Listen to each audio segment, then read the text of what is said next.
violence and other kind of violence. Get away! I could be at work, at school, in my car, I can still get shot by the police, but I can get shot anywhere. So it is what it is.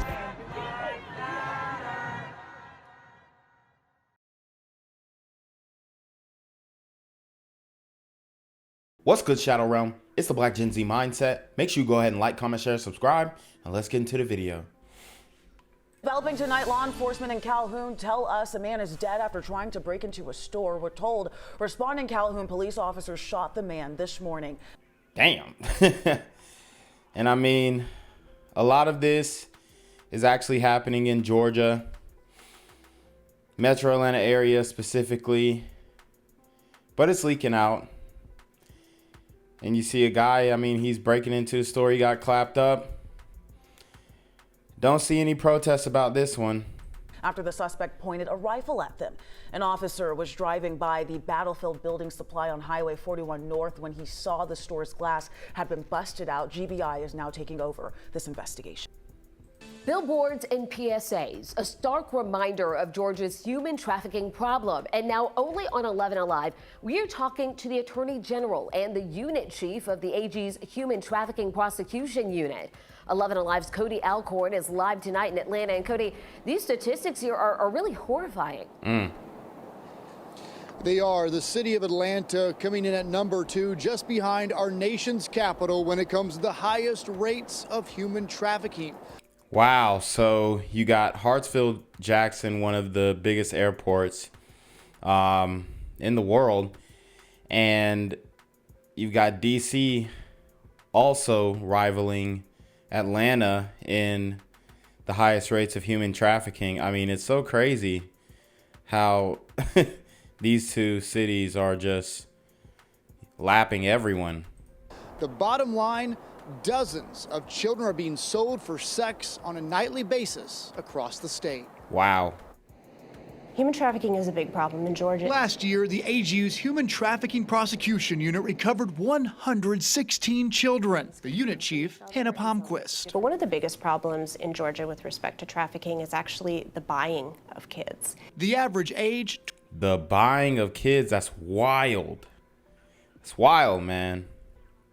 12 to 14 years old. Damn. People believe human trafficking is a kid being snatched at a park and being thrown into a white van, essentially a kidnapping, and we know that's not what it is. Palmquist says traffickers are looking to form a bond with a child who oftentimes lacks a foundation. It's not kidnapping, it's grooming. One of the best networks at recruiting young kids will also sell them. The majority of gangs are engaging in human trafficking. Palmquist says it...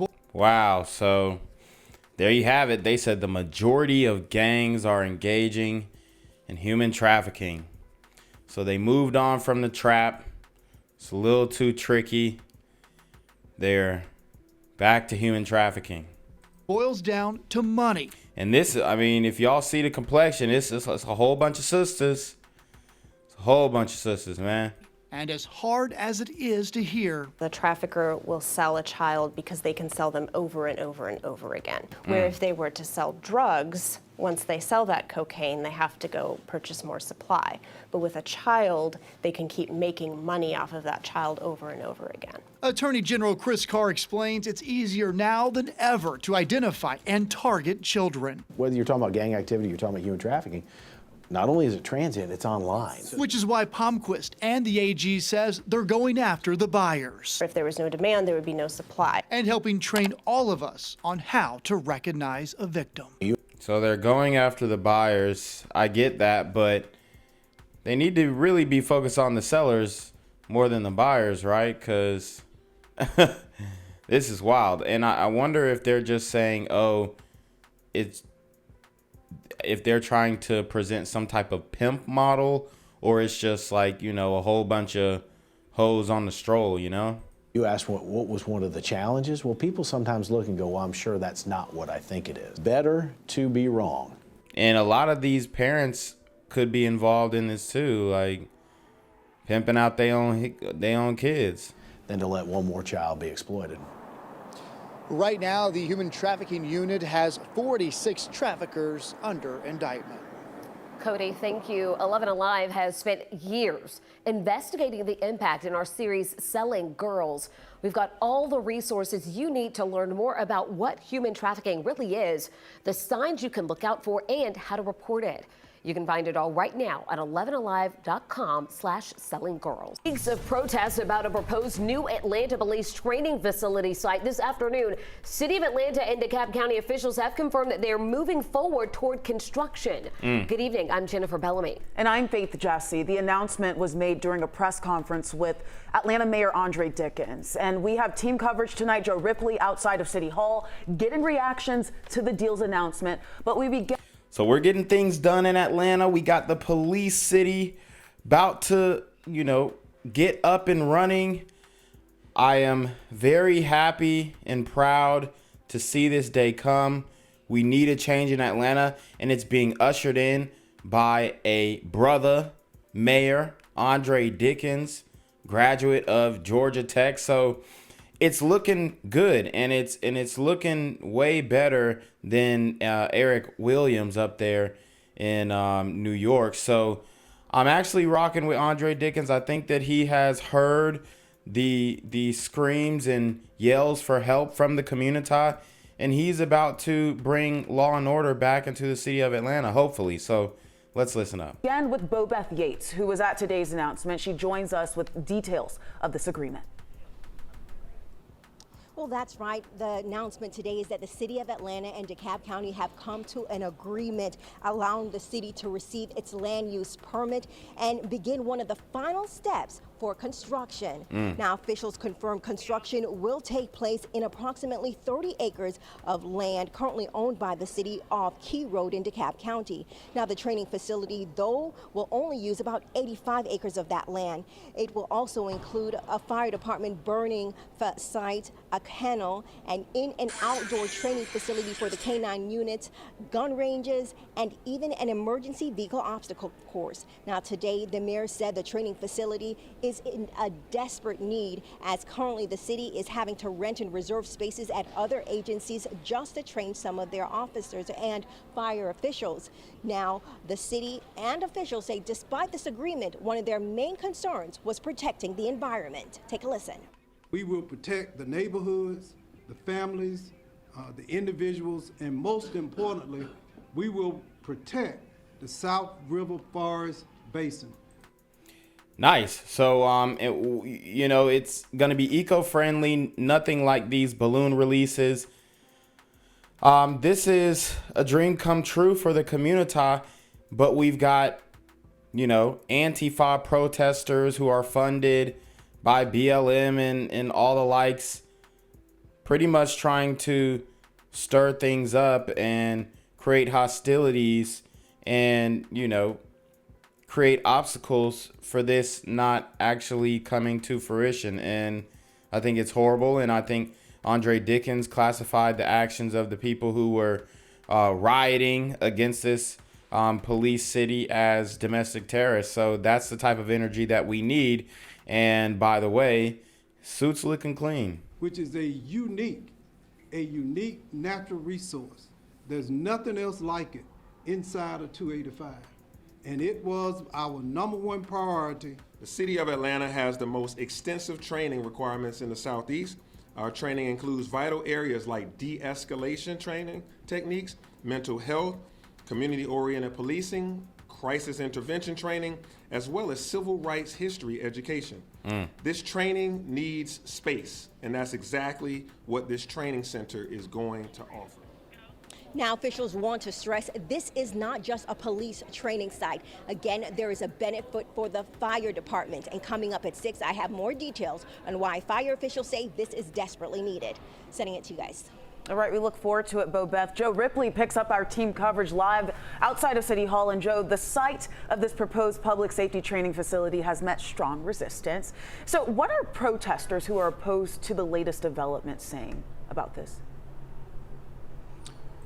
And the fact of the matter is we shouldn't even care what they're saying, because at the end of the day, we need safety in this city. Straight up. We spoke to those protesters. A few dozen of them posted up inside and outside of City Hall, chanting against the building of this public safety training facility being built. They held up signs reading "Stop Cop City." Of course, that is the name they are giving to this facility. Other signs reading "Defend Atlanta Forests," "Abolish Police," and "Blood on Your Hands," referencing the deadly shooting of protester Manuel Esteban Paez Terán less than. And look at the wokies who are there. I mean,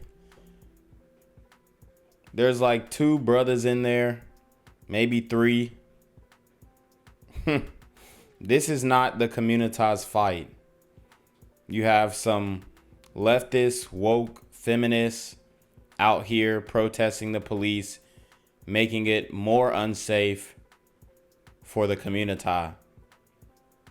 And 2 weeks ago, protesters were initially concerned the city of Atlanta and DeKalb County leaders were announcing a compromise and had failed to consult them, but nothing like that was actually announced.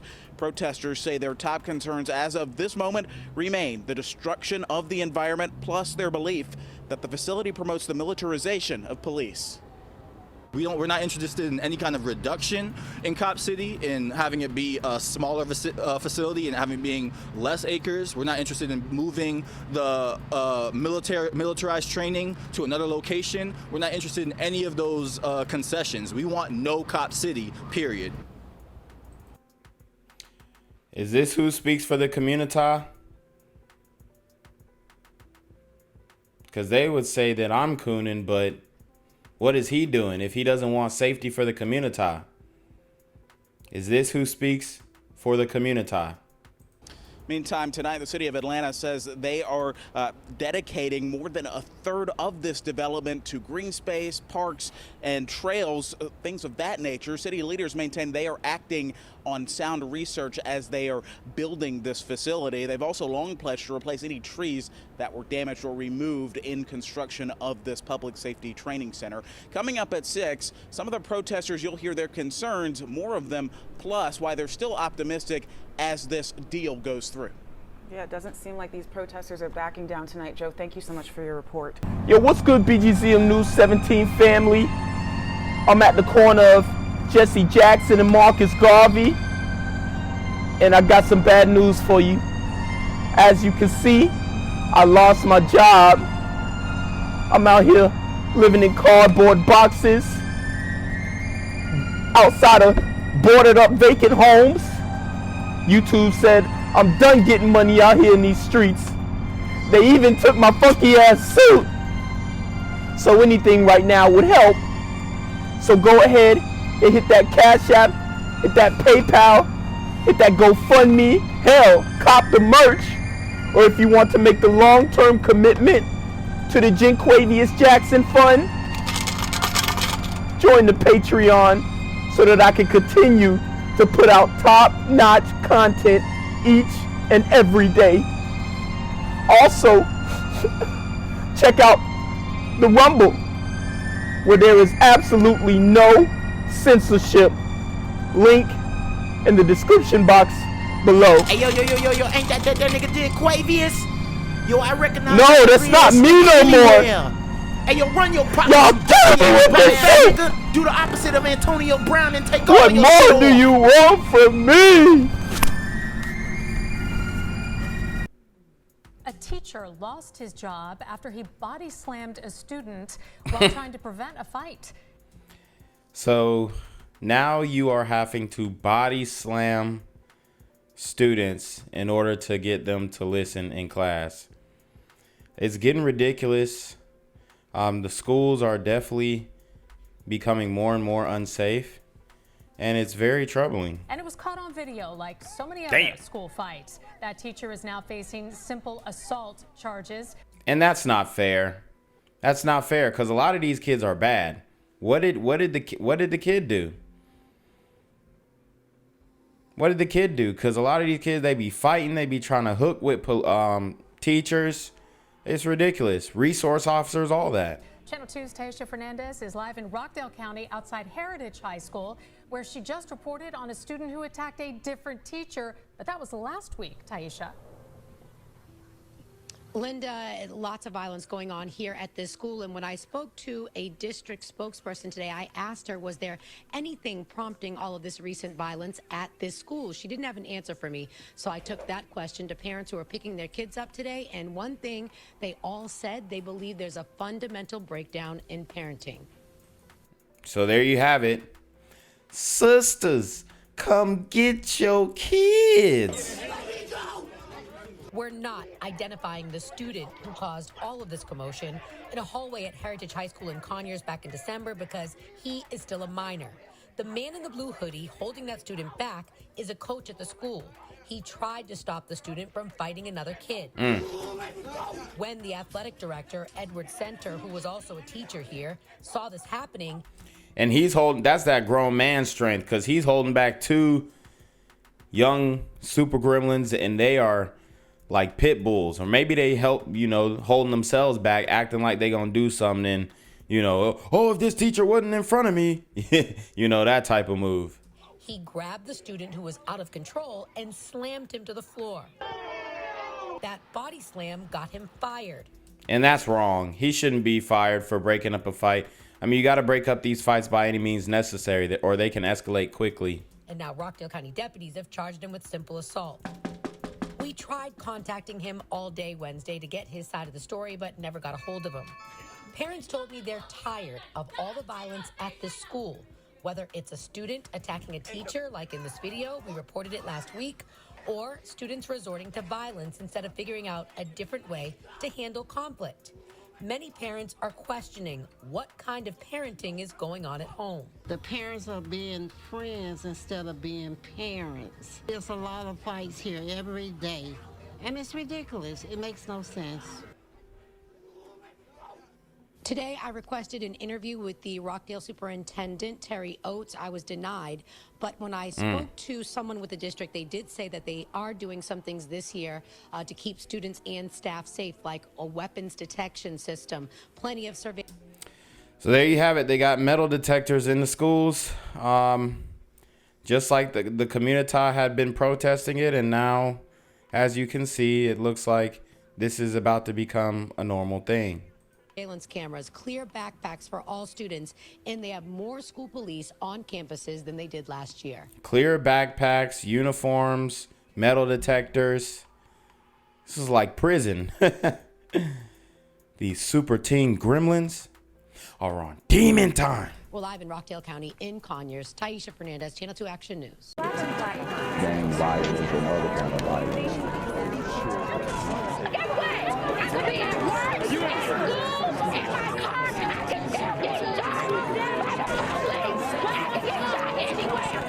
So it is what it is.